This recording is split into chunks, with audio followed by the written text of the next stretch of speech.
Halo semuanya, welcome to my channel. Kali ini kita akan bercerita dengan judul Tergoda Janda Kakakku.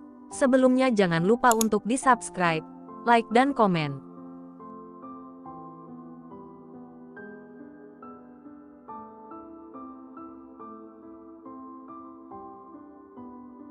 Episode 38, Keputusan Ricky. Seperti yang sudah kubilang, tidak perlu ke sini. Aku baik-baik saja, lupakanlah. Apakah kau lupa bahwa aku adalah seorang dokter? Fanny mengomel frustrasi karena pria di depannya tetap bersikeras untuk membawanya ke rumah sakit. Ternyata, setelah diperiksa oleh dokter, kondisinya baik-baik saja. Mungkin hanya sedikit terkejut sehingga mengalami keterkejutan yang membuatnya shock sejenak. Dokter pun manusia. Mereka juga bisa jatuh sakit. Ini salahmu juga. Kenapa waktu itu ketika aku bertanya, kau bilang tidak baik-baik saja, ucap Raihan yang berada di samping Fanny. Pertengkaran mereka berlanjut sejak mereka datang di rumah sakit. Raihan yang cemas melihat wajah pucat Fanny segera membawanya ke rumah sakit untuk diperiksa. Baiklah, kembali saja, aku akan segera kembali bekerja, ucap Fanny sambil menghela napas. Kerja apa? Tanya Raihan. Pekerjaanku, sahut Fanny singkat. Baiklah, kalau begitu aku akan mengantarmu. Aku khawatir terjadi sesuatu di jalan, tambah Raihan. Tidak perlu diantar, hanya beberapa langkah saja aku sudah sampai. Ruanganku ada di sana. Tunjuk Fanny ke arah ruangan yang namanya tertulis di pintu. Raihan mengikuti arah yang ditunjuk oleh Fanny, dan matanya membulat melihat papan dengan nama gadis itu. Jadi, kau bekerja di sini? Tanya Raihan. Iya, jawab Fanny singkat.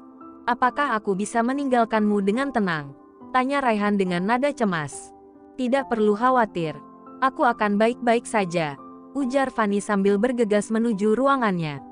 Namun, sebelum ia berhasil masuk, Raihan tiba-tiba berseru memanggilnya. Dokter Fanny. Fanny menoleh ke arah Raihan yang berdiri di koridor. Meskipun jarak mereka tidak terlalu jauh, suara Raihan masih terdengar dengan jelas. Aku juga mencintaimu, ungkap Raihan. Kau? Fanny merasa terkejut dan malu mendengar kata-kata Raihan. Beberapa orang yang sedang lewat tak bisa menahan senyuman dan tawa melihat situasi tersebut. Aku hanya membalas pernyataanmu tadi. Lain kali bicara yang jelas. Aku tidak tahu apa yang kau katakan dengan jelas, kata Raihan. Setelah mengucapkan kata-kata itu, Raihan bergegas menuju pintu keluar rumah sakit. Dia tahu pasti saat ini Fanny sedang melepaskan kekesalan padanya.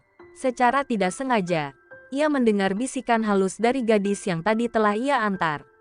Meski demikian, Raihan tak dapat menyangkal perasaannya. Semakin hari, ia semakin terpikat pada dokter cantik itu. Waktunya terasa lebih berwarna ketika berada di dekat Fanny. Tetapi, ia tidak berani untuk menikmati perasaan ini. Fanny adalah seorang gadis baik, seorang dokter dengan rasa empati yang luar biasa terhadap semua orang. Ia pantas mendapatkan yang terbaik, dan tentu bukan Raihan. Raihan merasa bahwa Fanny layak mendapatkan seseorang yang jauh lebih baik daripada dirinya. Tidak lama setelah itu, ia melihat seorang pria masuk ke dalam kamar seorang pasien. Ia tahu siapa itu, Ricky.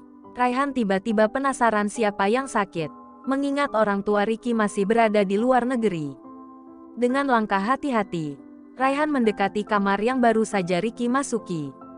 Tok, tok, suara ketukan pintu membuat Raihan terkejut saat pintu dibuka oleh seorang gadis muda yang sangat manis. Dari wajahnya, Raihan bisa menebak bahwa gadis ini baru berusia belasan tahun, mungkin masih sekolah. Meskipun mereka belum pernah bertemu sebelumnya, Raihan tersenyum melihat ekspresi gadis itu yang memperlihatkan dahi berkerut.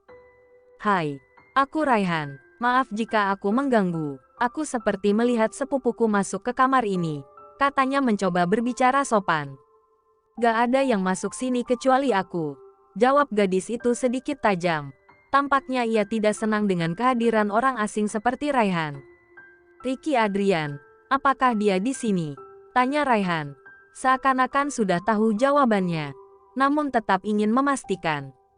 Pertanyaannya sepertinya tidak membutuhkan jawaban karena sepupunya sendiri muncul dari balik gadis itu. Kamu, apa yang kamu lakukan di sini? Tanya Ricky. kaget melihat Raihan berdiri di depan pintu kamar. Aku seharusnya yang tanya itu. Apa yang kamu lakukan di sini? Sama cewek cantik lagi, balas Raihan, melihat gadis tadi memasuki kamar tanpa memperdulikannya. Bukan urusanmu. Ricky sepertinya ingin memarahi Raihan. Tetapi saat itu gadis itu sudah masuk ke dalam kamar. Tanpa ragu, Raihan mengikuti dan memasuki kamar tersebut. Ia ingin tahu siapa saja yang berada di dalam. Tatapan Raihan terpaku saat melihat seorang wanita parubaya terbaring lemah di atas tempat tidur. Gadis tadi duduk di sampingnya. Beberapa alat medis masih melekat di tubuh wanita itu. Jelas menunjukkan bahwa ia menderita penyakit serius. Karin, ada tamu. Suara wanita itu lemah. Ini adik sepupu Ricky. Namanya Raihan. Ujar Ricky untuk meredakan ketegangan. Karena ia tahu Karin tidak senang dengan Raihan. Raihan mendekat dengan rasa simpati pada wanita itu. Ibu, saya Raihan. Maaf jika kehadiran saya mengganggu istirahat ibu. Tidak, kau sangat sopan. Kamu dan Ricky sangat baik. Aku senang jika nanti Karin memiliki adik sepupu sepertimu suatu hari nanti. Setidaknya dia akan berada dalam lingkungan yang baik, ucap wanita itu dengan suara lemah. Raihan memalingkan wajahnya ke arah Ricky. Kebingungan tergambar dari gerakan matanya. Tanpa berkata-kata, ia berusaha memahami arti dari kata-kata wanita di depannya. Ricky menjawab dengan mengangguk, memberi isyarat bahwa nanti dia akan menjelaskan semuanya. Kita akan menikah, ujar gadis manis yang duduk di depannya. Suaranya datar dan tanpa ekspresi, tidak sedang melihat Raihan. Kamu gila. Ya, kamu akan menikah dengan siapa? Dan cinta kamu kepada siapa? Raihan mengungkapkan kebingungannya dengan nada tinggi. Lagi pula, dia masih sekolah. Apakah kamu ingin menjadi pelaku pedofil? Raihan tidak bisa memahami ketika Ricky pertama kali menceritakan tentang rencana pernikahannya dengan Karina kepada adik sepupunya ini. Semua ini salah kamu. Jika saja aku tidak menemanimu pergi ke klub, tidak akan ada masalah seperti ini, kata Ricky dengan rasa kesal.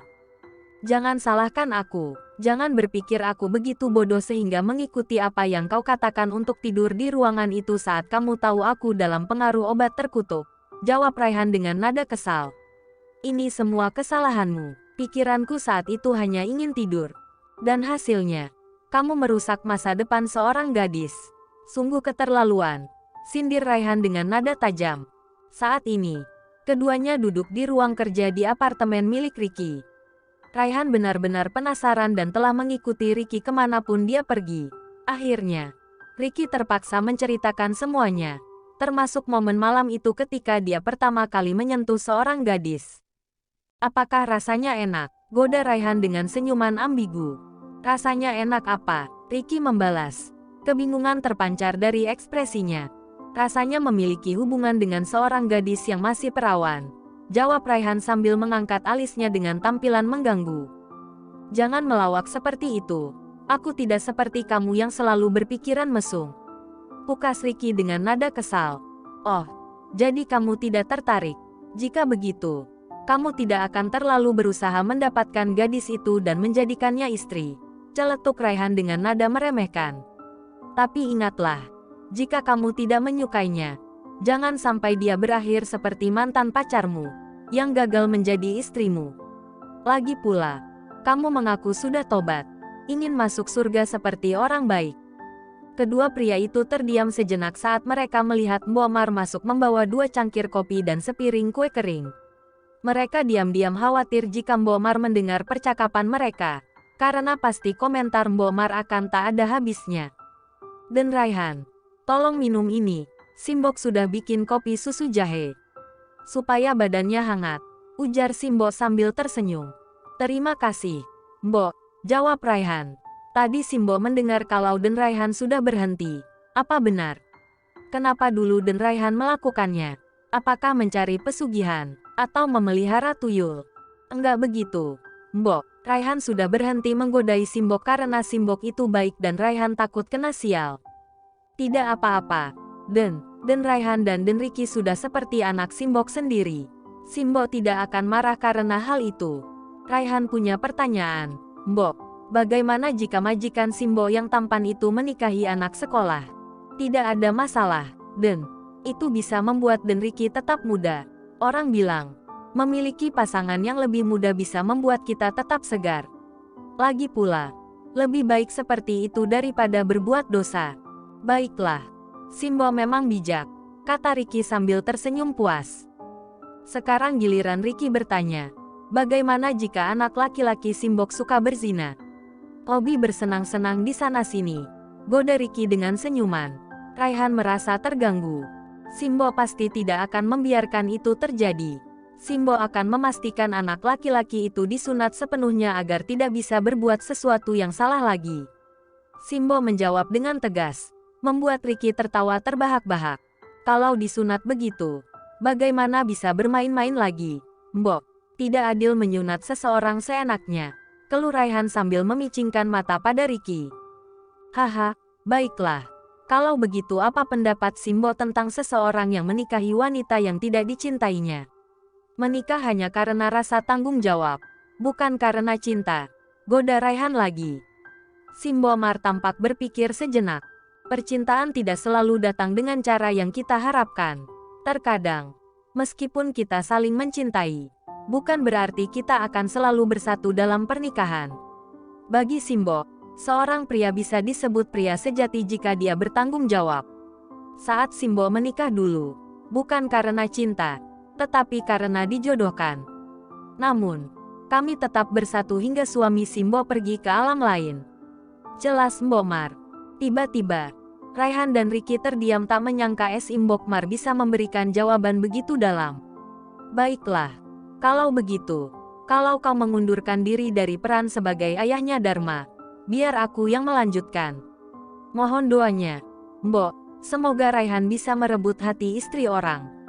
Ucap Raihan. Apa?